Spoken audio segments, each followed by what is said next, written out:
The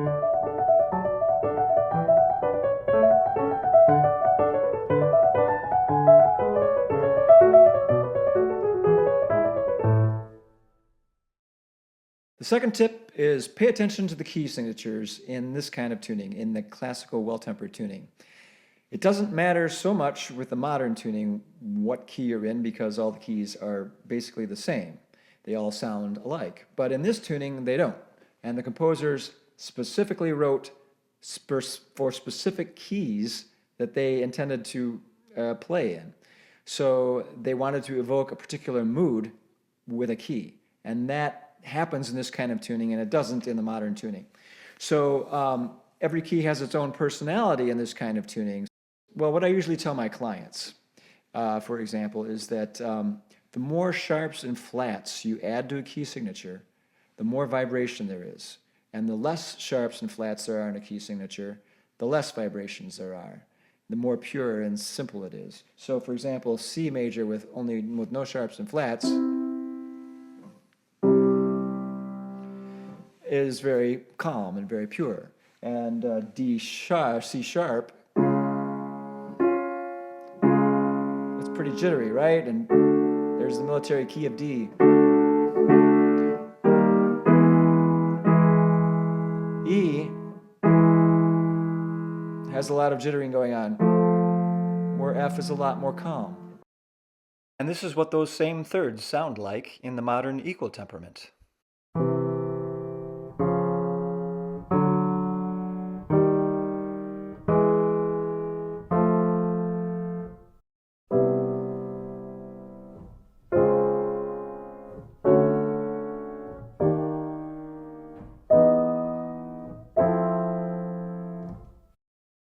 So the more sharps you add, the more jittery and more vibrant it gets.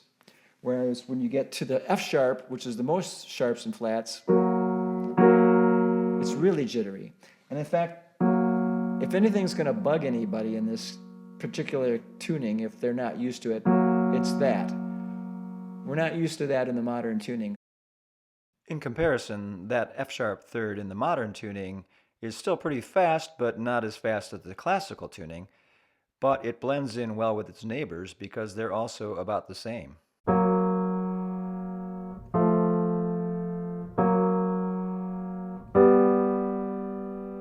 And especially this, we're not used to hearing that in the modern tuning.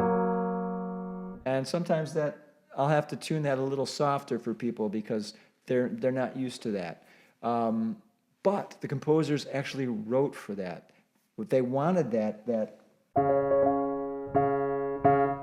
in certain pieces, that brightness. Chopin, for example, he wrote in D flat a lot for the nocturnes and C sharp minor because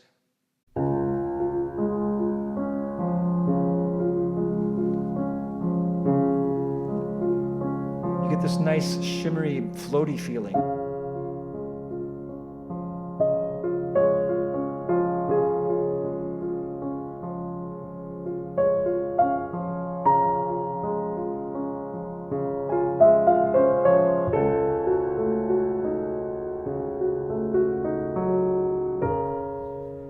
And that's something that doesn't happen so much in the modern tuning. But a lot of Chopin's nocturnes are like that. They've got that kind of floating on a cloud feeling because of this tuning that only occurs in this tuning. So it's very important to pay attention to the key signatures and how many sharps and flats there are. The more sharps and flats, the more the vibrations there will be. Now in the minor keys, it's a different story, kind of.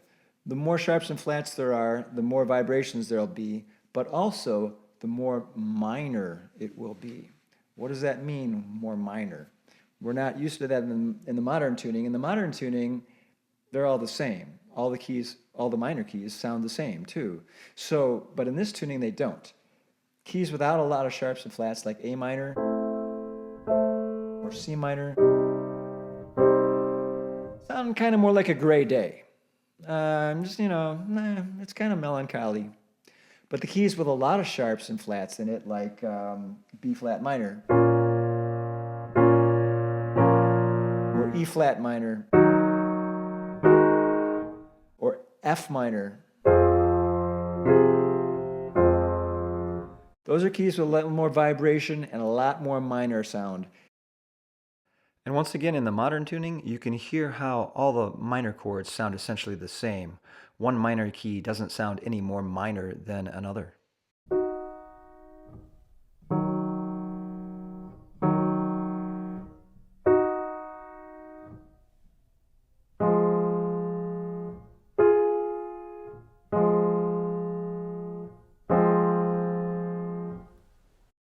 So here now is a piece in F minor, which composers often used for very sad pieces like funeral marches, and in this case, a funeral.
The composers actually wrote and gave us the vocabulary in this kind of tuning with these different keys to be able to express that. And that's why it's really important to pay attention in this tuning to the key signature.